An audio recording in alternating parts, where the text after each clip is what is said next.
জ্বালা আটকা পড়ে আছে, যেটা আমার একটু শখে বসে সে ধানের বেসনের এর মধ্যে দেখুন আমি সব সার একসাথে হাঁটু পানি হচ্ছে। আবার এখন খেয়ে আবার হ্যালো, আসসালামু আলাইকুম। আমাদের বম্বে এগ্রো লিমিটেডের হাটরি ফার্মে রোপা আমেন ধানের ডোগাছা লাগানো হচ্ছে এবং কাঠ ছিটানো হচ্ছে। এই বর্ষা মৌসুমেও আমরা এই পানি মারিয়ে আমাদের কার্যক্রম সম্পন্ন করলাম। সবাই দোয়া করবেন, ধন্যবাদ। হ্যালো, আসসালামু আলাইকুম ভালোবাসার মানুষজন। আমি সরকারি মেয়েরা বলছিলাম, আপনাদের ছোট ভাই। আজকে ডেইলি ব্লগ নিয়ে চলে আসলাম। খুব সকাল সকাল ঘুম থেকে উঠেছি। এই যে দেখতেছেন আমার পিছনে এই যে বেসনগুলা নিয়ে আমাদের প্রায় এখান থেকে 20 কিলো দূরে একটা ছোট্ট প্লট আছে। সেই প্লটে যাব, যে এই বেসনের রোয়াগুলো মানে ওইখানে লাগিয়ে রেখে আসব। তো আজকে সারাদিন কি করব আপনাদেরকে ব্লগের মাধ্যমে দেখানো হবে। আশা করি ভালো লাগবে, সবাই দেখতে থাকুন। যেহেতু ধান লাগানোর জন্য সারের প্রয়োজন, সেহেতু স্টোর থেকে কি পরিমাণ সার লাগবে সেটা ওনাদেরকে বলে বস্তাবন্দি করছিলাম নিয়ে যাওয়ার জন্য। এই বৃষ্টির ভিতরেও কাজ করার জন্য বের হলাম ছাতা নিয়ে। গুড়ি বৃষ্টি হচ্ছে, যে কোনো সময় হয়তো বা জোরে বৃষ্টি নামবে, কারণ বৃষ্টির এখন বর্ষাকাল। যে কোনো সময় বৃষ্টি নামার অবস্থান হতেই পারে। এখন ওই যে বেসন দেখেন, যে বেসন গোছানো হচ্ছে। এই একটা গাড়ি, ঠিক আছে, আবার এই একটা গাড়ি ভরে বেসন নিয়ে যাওয়া হচ্ছে। ওইখানে প্রায় 1 বিঘার মতো জায়গা ধান লাগাতে হবে। তো আপনারা ডে বাই ডে দেখতে থাকুন। অবশেষে ধানের বেসনের গাড়ি ও সার সহ একজনকে আলাদাভাবে পাঠিয়ে দিয়ে লেবারদেরকে সাথে নিয়ে আমি ভ্যানে চড়ে চলে যাচ্ছিলাম সেই জায়গায় যেখানে আমরা ধান গাড়বো। দেখতে থাকুন। আমরা অবশেষে সেই জায়গায় পৌঁছে গেলাম। দেখেন, এই হচ্ছে একটা বাজার। তো সেই বাজারে আমরা নেমে চা পানি খেয়ে নিব। তো যার কারণে আমরা একটা পাশে হোটেল আছে, সেই হোটেলে গেলাম। দেখুন, হোটেলে সিঙ্গারা বানানো হচ্ছে, বিভিন্ন মিষ্টি আছে এবং মোটামুটি সবকিছুই পাওয়া যায় এখানে। লেবারদেরকে সাথে নিয়ে আমরা চা পানি খেয়ে নিলাম। খেয়ে আমরা কাজের উদ্দেশ্যে এখন বের হবো আর কি। তো এর ভিতরে আবার দেখেন, আমার কবুতর খুব ভালো লাগে। দেখলাম পাশে কবুতর খাচ্ছিল, তো কবুতর একটু ভিডিও নিয়ে নিলাম।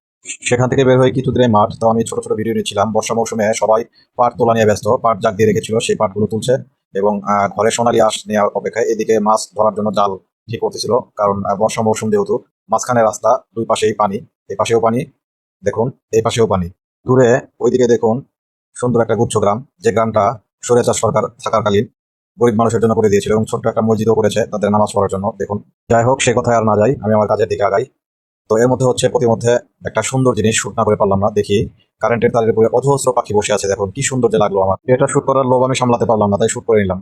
দেখুন কি সুন্দর একটা মনোরম পরিবেশ, আকাশে মেঘাচ্ছন্ন, মেঘ যেন এখনই নামবে। এর মধ্যে দেখুন আমি এসে দেখছি যে গাড়ি থেকে বেসন নামানো শেষ। লেবাররা মানে যার যার কাজ কিভাবে করবে তারা সেভাবে পরামর্শ করে নিচ্ছিল যে কি কাজ করবে। তো দেখুন অলরেডি তারা মানে কাঁধে করে নিয়ে এই হাঁটু পানির ভিতরে দূরে চলে যাচ্ছে, প্রায় 1 মাইল হেঁটে তারা চলে যাচ্ছে ধান লাগানোর জন্য। আর এদিকে দুইজন সারগুলো সব ঢালছিল, একত্রে মিক্সড করে বস্তাবন্দি করে ওইখানে নিয়ে যাবে কাঁধে করে, যার কারণে সারগুলো একত্রে মিক্সড করছিল। দেখুন সব সার একসাথে এভাবেই আমরা মিক্সড করে থাকি ধানের জমিতে কিংবা যে কোনো জমিতে দেওয়ার জন্য, এভাবে একসাথে মিক্সড করা হয়।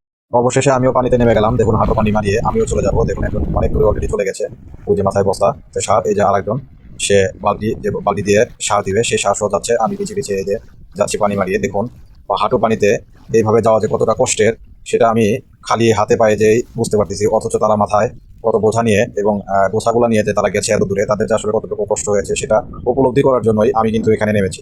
যেখানে আমার না নামলেও হয়তো কিংবা ওইখানে না গেলেও হয়তো, কিন্তু আমি উপলব্ধি করতে চেয়েছি এবং আমার দায়িত্বশীল জায়গা থেকে আমি ঠিক তারা যেখানে গিয়েছে আমি সেইখানে যাব। দেখুন কত সুন্দর একটা পরিবেশ, চারিদিকে শুধু পানি আর পানি। অলরেডি কিন্তু আমি অনেক দূরে চলে এসেছি। দেখুন ওই দূরে যেখানে আমরা গাড়ি রেখেছিলাম, দেখুন সেখান থেকে কত দূরে চলে এসেছি। এবং আমি তাদের সাথে সাথে ঠিক ওই 1 মাইল দূরে যেখানে ধান লাগানো হচ্ছে সেই জায়গায় আমি যাবো। দেখুন তারা কত দ্রুত হাঁটে, অলরেডি অনেক দূরে চলে গেছে। এর মধ্যে দেখলাম পানিতে ধান কি সুন্দর বাতাসে দোল খাচ্ছে, সেটা দেখে ভিডিও না করার লোক সামলাতে পারলাম না, একটু ভিডিওটা নিলাম।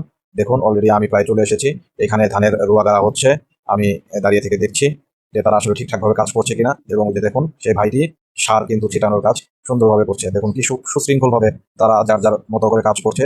আমি একটু চারিদিকে আপনাদেরকে দেখাবো ঘুরে ঘুরে, যে দেখুন চারিপাশে শুধু পানি আর পানি, আমরা মাঝখানে ধানের রোয়া গাড়ছি। আমি খুব এনজয় করছিলাম, আমার খুব ভালো লাগছিল বিষয়গুলো।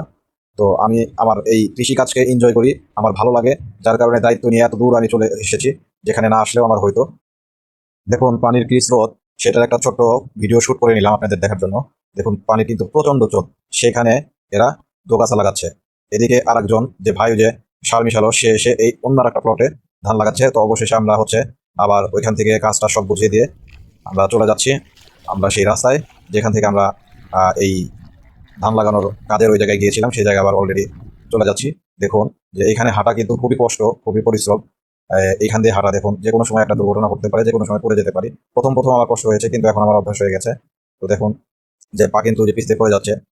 এদিকে আমার চোখে পড়ে গেল হচ্ছে জাল, বা আমি জালটা টেনে তুললাম, তুলে দেখতেছি বাহ কি সুন্দর মাছ দেখেন জালে আটকা পড়ে আছে, যেটা আমার দেখে খুব লোভ লাগলো, কিন্তু অন্যর মাছ নেওয়ার কোনো উপায় নেই, তাই রেখে দিলাম। এদিকে আর একটা ছোট্ট বাচ্চা মাছ ধরতে দেখুন এই জাল ব্যবহার করতেছে। তো মোটামুটি ভালোই মাছ ধরেছে। গিয়ে দেখলাম ওর ছোট্ট পাত্রে দেখেন অনেকগুলা মাছ, দেশি, পুঁটি এবং বিভিন্ন রকমের মাছ। এদিকে রাস্তায় ওঠার পরে দেখতেছি বাবা এখানে দেখি মাছ মারার যেন মেলা বসেছে। দেখুন এই স্রোতের ভিতরে কি সুন্দর মাছ ধরতেছে, ভালোই মাছ ধরছে তারা, মানে মোটামুটি ভালোই মাছ আসে এখানে, ভালোই মাছ পাওয়া যায়। তো সবাই দেখুন মানে মেলা বসিয়েছে। এদিকে আবার ওইদিকে দুই পাশেই তারা মাছ ধরতেছে এই জাল দিয়ে। আমার জানা নাই আসলে কি জালের নাম। আমিও একটু শখের বসে সেই জাল দিয়ে মাছ ধরলাম। খুবই আনন্দ পেয়েছি যে আমি যখন তুলেছি জালটা, দুইটা মাছ পেয়েছিলাম। মাছগুলো জাল থেকে তোলার খুব চেষ্টা করতেছিলাম, ধরা যায় না, ভিজতে যাচ্ছিল। তো যাই হোক, অবশেষে দুইটা মাছ খুব কষ্ট করে তুলে পাত্রে রেখে দিলাম। এবং সবশেষে আমাদের কাজ শেষ। আবার সুন্দর করে প্যান্ট পরে নিজেকে পরিপাটি করছিলাম, যার কারণ ক্ষুধা লেগে গেছে, এখন খেতে যেতে হবে। খাবারের ছাড়া কোনো কিছু নাই। একটু পাট নিলাম, আবার নায়ক সেজে, যতক্ষণ কৃষিকাজে ছিলাম এখন আবার আমি নায়ক, যার কারণে একটু পাট নিয়ে আপনাদেরকে দেখালাম। এই যে অবশেষে হোটেলে চলে এসেছি। হোটেলে ছোট হলেও, গ্রাম্য হোটেল হলেও, হোটেলে মোটামুটি ভালোই ভিড়। তো যাই হোক, আমরা এখন দেশি মাছ দিয়ে ভাত খাবো। অর্ডার করলাম দেশি মাছ, বিভিন্ন দেশি মাছ সাথে ভাত, এছাড়া আর কিছু নাই। তো যাই হোক, এই যে দেখুন লোভনীয় খাবার। এখন খেয়ে আবার চলে আসলাম। এসে দেখি যে আকাশ যেন এক অসম্ভব সুন্দর সাজে সেজেছে, যার কারণে সুন্দর করে ভিডিওগুলো নিলাম চারপাশ ঘুরিয়ে ঘুরিয়ে। সবচেয়ে সুন্দর বিষয় যে দেখুন সবুজ ঘাস এবং নতুন রাস্তা, কি সুন্দর! তার চেয়ে সুন্দর যেন আকাশ, সকল সৌন্দর্যকে যেন হার মানিয়ে দেয় এই বাংলার প্রকৃতি। আহ কি সুন্দর! চোখ যেন জুড়িয়ে যায়। এই চোখ জুড়ানো দেখতে দেখতে আমার ফেরার পালা। অবশেষে আমি গাড়িতে উঠে পড়েছি, বাড়ির দিকে রওনা দিলাম। সারাদিনের ক্লান্ত শরীর নিয়ে তবুও কাজটা এনজয় করেছি, এইটাই সবচেয়ে বড় বিষয়। অবশেষে পৌঁছে গেছি, নামার সাথে সাথে দেখছি গুড়ি গুড়ি বৃষ্টি। তো যাই হোক, যার কারণে দ্রুত পাও চালাচ্ছিলাম যে তাড়াতাড়ি রুমের দিকে যেতে হবে। এদিকেও দেখুন সব জায়গায় পানি, বর্ষা মৌসুম। বৃষ্টির কারণে ঘরের সামনে পুরাটাই কাদাযুক্ত রাস্তা হয়ে গেছে। তবুও প্রত্যেকদিন এই রাস্তা দিয়ে হাঁটার অভ্যাস হয়ে গেছে, যার কারণে আর কোনো সমস্যা হয় না আমার।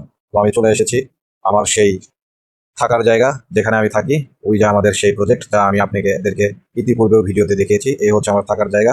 অবশ্যই ভিডিওটি ভালো লাগলে লাইক, শেয়ার, কমেন্ট করে পাশে থাকবেন। ধন্যবাদ সবাইকে।